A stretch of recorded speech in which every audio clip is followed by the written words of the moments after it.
Hello សូមស្វាគមន៍មកកាន់ Channel ពេជ្រសម្រាប់រឿងតែមុននឹងចូលដល់សាច់រឿងរបស់យើងមានសូមពឹងអ្នកនរគ្នាជួយចុច Subscribe ចុច Like និងចុចសញ្ញាកណ្ដឹងនៅលើវីដេអូរបស់ admin ផងដើម្បីជាការលើកទឹកចិត្តដល់ admin ហើយ admin ក៏សូមពឹងអ្នកនរគ្នាចូលទៅក្នុងក្រុមនេះម្នាក់មួយផងអាច scan ទៅលើ QR code នេះបានដើម្បីទទួលបានដំណឹងថ្មីៗពី admin អញ្ចឹងកុំឲ្យខាតពេលយូរយើងចូលដល់សាច់រឿងរបស់យើងអ្នកនរគ្នារឿងនៅភាគទី24នេះក៏បានចាប់ផ្ដើមឡើងនៅពេលដែលយើងបានឃើញយូកំពុងតែគេងហើយគេងនៅក្នុងបន្ទប់របស់ថៃយំទៀតហើយពេលនោះយើងក៏បានឃើញដៃនរណាម្នាក់ក៏បានដាក់នៅលើថ្ងាសរបស់យើងផងដែរពេលនោះយន់វូក៏បានបើកភ្នែកឡើងមកដៃម្នាក់នោះគឺជាដៃរបស់ថេយំនឹងឯងពេលនោះថេយំក៏បាននិយាយទៅកាន់យន់វូថាឯងដឹងខ្លួនហើយនោះថេយំក៏បានលើកទូរស័ព្ទឡើងមកមើលព្រមទាំងនិយាយថាឯងគួយលក់ស្រួលណាស់វូក៏បានសួរទៅកាន់ថេយំថាមកប្រហែលហើយថេយំក៏បានឆ្លើយថាម៉ោង5វូក៏រៀងស្ងាត់បន្តិចព្រមទាំងងាកមកគិតថាបើគិតទៅពេលខ្ញុំចូលមកគេនៅក្នុងផ្ទះរបស់ថេយំនៅម៉ោង1មើលទៅខ្ញុំហត់ហើយទើបគេងលក់យូរបែបហ្នឹងយំក៏ងាកមកនិយាយជាមួយយន់វូថាមុននេះតាមមកឯងខលមកខ្ញុំក៏លើកជាមួយទៅពួកគាត់និយាយថាពួកគាត់នឹងផ្ញើសារលេខកូដមកឲ្យឯងពេលនោះហើយយន់វូក៏រៀងភ្ញាក់ផ្អើលហើយក៏គិតថាបើគាត់និយាយថាមុននេះអញ្ចឹងថេយំមកនៅក្បែរខ្ញុំយូរប៉ុណ្ណាហើយខ្ញុំចង់ដឹងថាគាត់គិតយ៉ាងម៉េចនៅពេលដែលគាត់ឃើញខ្ញុំនៅក្នុងបន្ទប់របស់គាត់ហើយគាត់សម្លឹងមើលខ្ញុំយូរប៉ុណ្ណាទៅនោះថេយំក៏បានសួរទៅកាន់យន់វូថាឯងចង់គេទៀតមែនទេយន់វូក៏បានឆ្លើយថាអត់ទេយន់វូក៏បានសួរទៅកាន់ថេយំថាអ្នកវិញប្រាប់ឯងថាខ្ញុំនៅផ្ទះនេះមែនទេថេយំឆ្លើយបណ្ដាទាំងដោះឲ្យជាបណ្ដាថាអត់ទេខ្ញុំទើបតែដឹងថាឯងនៅទីនេះពេលដែលខ្ញុំចូលមកបន្ទប់ទេ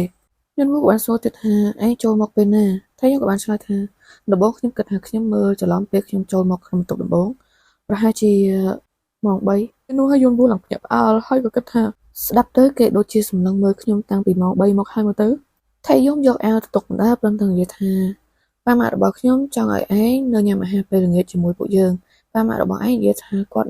នឹងមកវិញប្រហែលជាម៉ោង7គូក៏បានក្រោកមកព្រមទាំងនិយាយថាអញ្ចឹងពួកយើងគួរធ្វើអ្វីដល់ម៉ោងនោះហើយយំក៏បានសួរទៅកាន់យន់វូថាឯងនៅទីនេះសិនមែនទេវូក៏បានឆ្លើយថាអត់ទេខ្ញុំទៅវិញហើយហើយយំក៏បាននិយាយទាំងភ្ញាក់ផ្អើលថាខ្ញុំមិនមែនចង់ដេញឯងនោះទេក៏យកដៃមកទប់លើថ្ងាសចំណែកឯយំវូក៏បាននិយាយទៅកាន់ថៃយំថាថៃយំខ្ញុំចូលចិត្តឯងយន់វូក៏បន្តនិយាយទៀតថាឯងនៅតែកាត់ចិត្តពីខ្ញុំទៀតមែនទេណៃឯថៃយំមកឆ្លើយមកឡងចិត្តដាច់មែនតើថាមែនហើ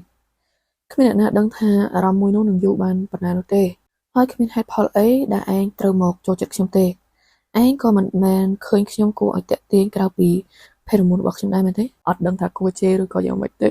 េយន់វូគ្រាន់តែលឺហើយឡើងភ្ញាក់ផ្អើលមែនទែនថៃយំក៏និយាយទៀតថាឥឡូវនេះទំនាក់ទំនងពួកយើងមិនអីនោះទេដូច្នោះកុំនិយាយរឿងនោះទៀតអីហើយយន់វូលឺហើយក៏មិនមាត់ព្រមតែគិតថានៅពេលដែលឆយថៃយំមកចេញអារម្មណ៍មកថាគេចង់បានបែបនេះ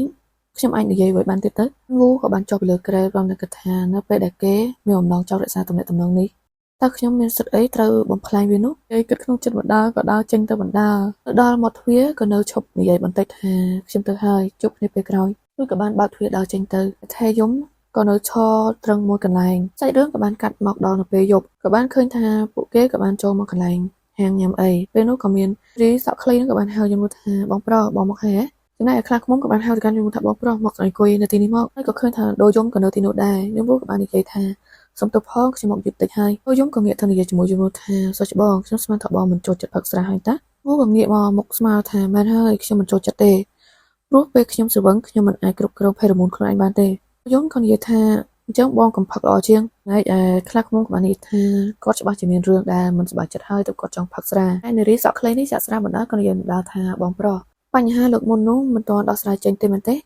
ខ្ញុំមើលតាមទឹកមុខបងក៏ដឹងដែរក្នុងថ្ងៃនេះទោះបីបងស្រវឹងលែងដឹងអីក៏ដោយយើងមិនទុកបងចោលទេរួចក៏ទម្លាក់កៅស្រាចំកដាលតុកបដ ாய் យំវូក៏ពេលថាអរគុណហើយក៏គិតថាហើយក្មេងៗសម័យឥឡូវពិតជាខ្លាំងមែនតើហើយបន្តឃើញពួកគេក៏បានផឹកស៊ីស្បាយនៅពេលនោះហើយអាហារនៅលើតុក៏បានអស់បណ្ដាហើយក៏មើលឃើញថាកូនខ្លាឃ្មុំពេលនេះស្រវឹងហើយពេលស្រវឹងរស់រាយមែនតើញ៉ាំញ៉ែរហូតរួចក៏និយាយថាបងប្រុសពួកយើងគួរកំងស្រាថែមទេយកសូជូឬបៀហើយឲ្យមុខយន់វូពេលហ្នឹងក៏ក្រហមខ្លាំងហើយព្រមទាំងនិយាយថាកំងអីក៏បានប៉ុន្តែមិនទាន់និយាយចប់ប្រយោគផងក៏ត្រូវដូយន្តក៏ឆក់កែវស្រាចេញដូចខ្ញុំក៏និយាយថាសុខបង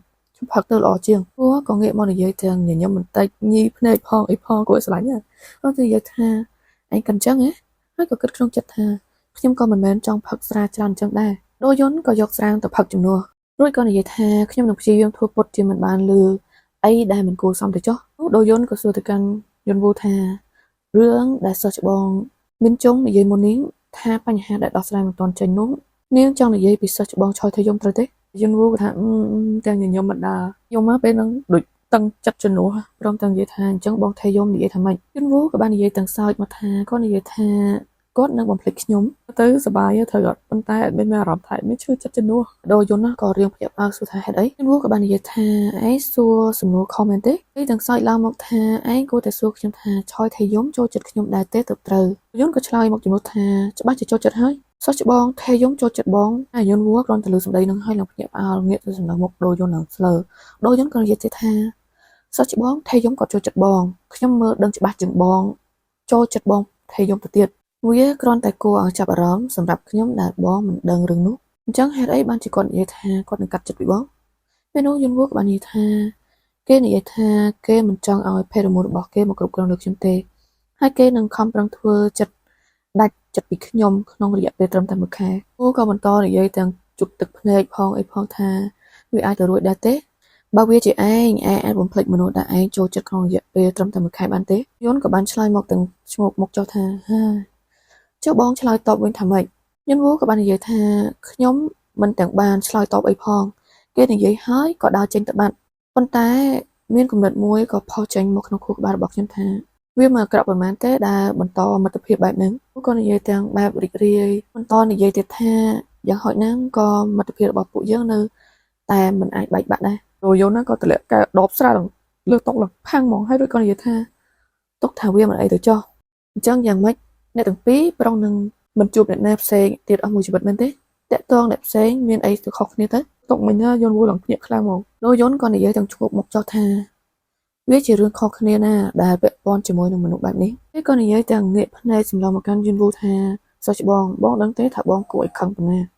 ហើយមិនក៏បងមិនដែលពិចារណាលើខ្ញុំសំបីតែម្ដងពេលដែលបងគិតពីរឿងច្រើនយ៉ាងនេះទៅហើយនោះខ្ញុំថែមទាំងបានសារភាពស្នេហ៍ទៅបងទៀតខ្ញុំគ្មានន័យអីបន្តិចសោះមែនទេក៏និយាយទាំងងាកមុខមកកាន់ចិត្តយន់វូខាងមែនតើព្រមទាំងនិយាយថាបងមិនបានតាក់ទងជាមួយនឹងបងថេយំទេអញ្ចឹងតាក់ទងខ្ញុំវិញទៅវូឡើងភ្ញាក់អើតែថាម៉េចយន់ក៏នៅបន្តនិយាយទៀតថាមិនមែនបែបកូនក្មេងប៉ុន្តែជាទំនាក់ទំនងបែបច្បាស់លាស់មានទំនាក់ទំនងបែបមិនស្គាល់គ្នានិងមានទំនាក់ទំនងមួយដែលបងចង់បានបងនៅតែមិនចង់បានខ្ញុំដោយសារតែខ្ញុំក្មេងជាងបងមែនទេវូពេលនោះបានត្រឹមតែហៅថាដូយន់ក៏និយាយបន្តទៀតថាយ៉ាងម៉េចខ្ញុំមិនស័ក្តិសមទៀតហើយហ៎ពេលនោះយន់វូក៏និយាយទាំងសំឡឹងទៅកាន់មុខដូយន់ឡើងជាប់ព្រមទាំងនិយាយថាហេតុអីឯងចូលចិត្តខ្ញុំដូយន់ក៏ក្រោកឈររួចក៏និយាយថាឥឡូវមកសួរសំណួរខ្ញុំបែបនេះអញ្ចឹងមែនទេខ្ញុំចេញទៅជក់បារីហើយតើបងចង់ទៅជាមួយខ្ញុំទេទាំងលើកកញ្ចប់បារីឡើងមកអញ្ចឹងសម្រាប់អ្នកដែលចង់ចូលក្រុម VIP អីអាចឆាតមកមានផ្ទាល់ដែលមានបាន pin account បើមាននៅក្នុងក្រុមហ្នឹងអ្នកទាំងគ្នាអាចចូលមើលក្នុងក្រុមបានអាចសួរព័ត៌មានបន្ថែមអីទៀតក៏បានដែរសម្រាប់អ្នកដែលបាត់ភាគឬក៏រក channel អត់ឃើញអីព្រោះមានផុសរឿងយ៉ាងច្រើន channel ដែរអញ្ចឹងអ្នកទាំងគ្នាគ្រាន់តែចូលក្នុងក្រុម Telegram ដែលមានបានដាក់ហ្នឹងទៅហើយបើសិនជាចូលក្នុងក្រុមនៅអត់កើតអាចឆាតមកមានផ្ទាល់បានចាំ admin add អ្នកទាំងគ្នាចូលព្រោះមានបញ្ហាមានគ្នាយើងខ្លះគាត់ចូលអត់កើតព្រោះក្រុម Telegram ហ្នឹង admin គឺជាកន្លែងទុកព័ត៌មានបើមានទាំងអស់ហ្មងណាadmin មានបញ្ហាអីពី channel មួយណាអី admin អត់បានផុសរឿងឬក៏បញ្ហាអីណាមួយ admin នឹងផុសចូលទៅក្នុងនឹងឲ្យអ្នកទាំងគ្នាដឹងហើយអ្នកដែលចង់ឆាតមកadminផ្ទាល់អី admin នឹង pin account admin នៅក្នុង comment អរគុណអ្នកទាំងគ្នា